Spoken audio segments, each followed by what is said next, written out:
This is another Dam podcast about digital asset management. I'm Henrik de Gior. Today I'm speaking with Julia Thompson. Julia, how are you? Great, thank you. How are you? Great. Julia, how are you involved with digital asset management?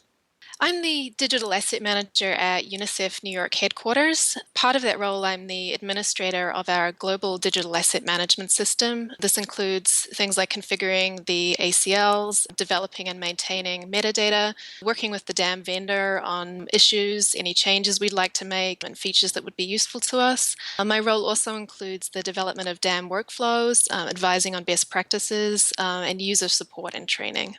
How does an organization focused on long-term humanitarian and developmental assistance to children and mothers in developing countries use digital asset management? The DAM system that I manage contains just finished materials at this stage rather than works in progress, although I see that being something that we may be using the DAM system for in the future. At the moment, it includes photos, videos, branding materials, publications, and social media assets, things such as infographics, and also other related peripheral materials, mostly communication materials that are ultimately destined for an external audience. So we work in more than 190 countries and territories, and we have content creators and offices all over the world. For us, having a global DAM system helps us to break down content silos across the organization. It provides us a way to make rich media created all around the organization available to UNICEF staff everywhere. Staff use the DAM system to locate materials for repurposing and reuse when they're creating new communication assets. So we offer B-roll for creating new videos, photos that they use in new publications. And we also use the DAM system to distribute editable versions of assets for localization. So that means an office can create versions of assets in their local languages. We use the DAM system as a tool for sharing downloadable assets with news media and with our many partners and stakeholders. It also provides a source for high quality assets for publication on websites and social media and other internal platforms. And it's integrated with unicef.org for the publication of photos via the DAM system API. I'd say that one of the most important roles of digital asset management for us is in helping to protect the rights of the children in our photos and videos, helping us to ensure that assets are used appropriately. So we have some assets, images of children at risk, such as children associated with armed groups, which require special approval and particular care in their use. And the DAM system helps us to handle usage approvals. We're able to use the system to embed the usage terms and conditions in some asset types like images to make users aware of the usage terms and conditions upon accessing assets in the DAM system.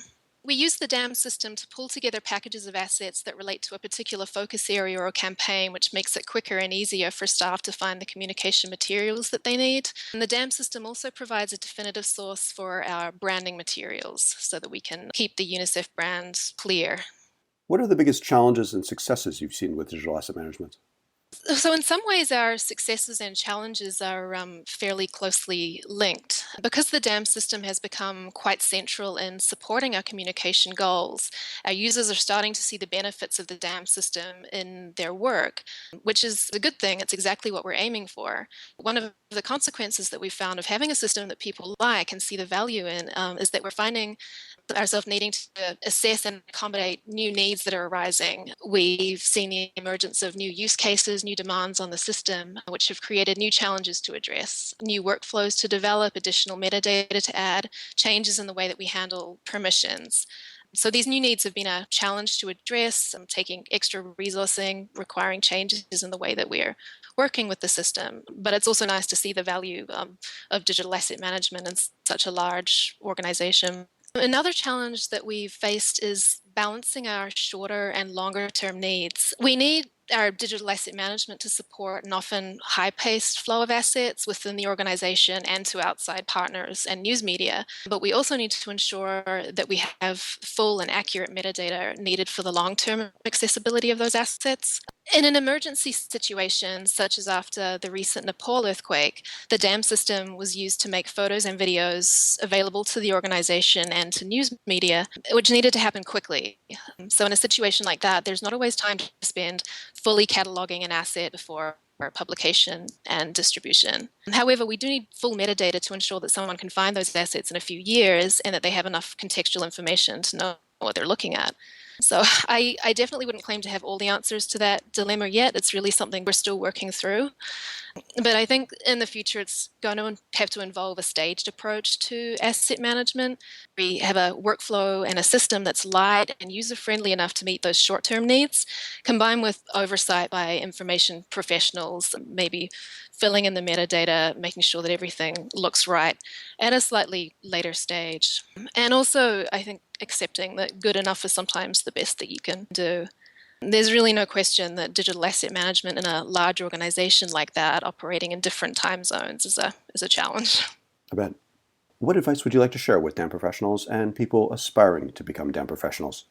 One of the things I would recommend is future proofing as much as possible, being aware of the importance of flexibility and scalability when procuring and configuring a DAM system, because you will inevitably be making changes, particularly when working in a large organization.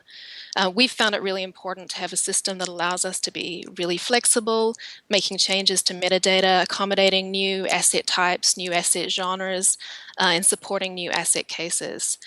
Related to that, I'd say that it's important to keep talking to your users well beyond the initial planning and implementation stage so that your system and workflows can evolve along with the new user needs that will emerge. We've definitely had a lot of changes with the way that we're using digital asset management within the organization, even over a fairly short period of time. For people aspiring to become DAM professionals, I would say that it's getting hands-on experience, and so getting some exposure to digital asset management in a real organization is super important. I would think that although getting a good handle on digital asset management theory and best practices is key, it's also really important to be able to navigate the unique culture of an organization, to be able to successfully identify business requirements and user needs. At least from my point of view, that seems to be where the biggest challenges lie, but also the biggest opportunities for success in digital asset management. Great. Well, thanks, Julia. Thank you. For more on this and other digital asset management topics, go to anotherdamblog.com. For this podcast and 160 other podcast episodes, go to anotherdamppodcast.com. If you have any comments or questions, please feel free to email me at anotherdamblog@gmail.com. Thanks again.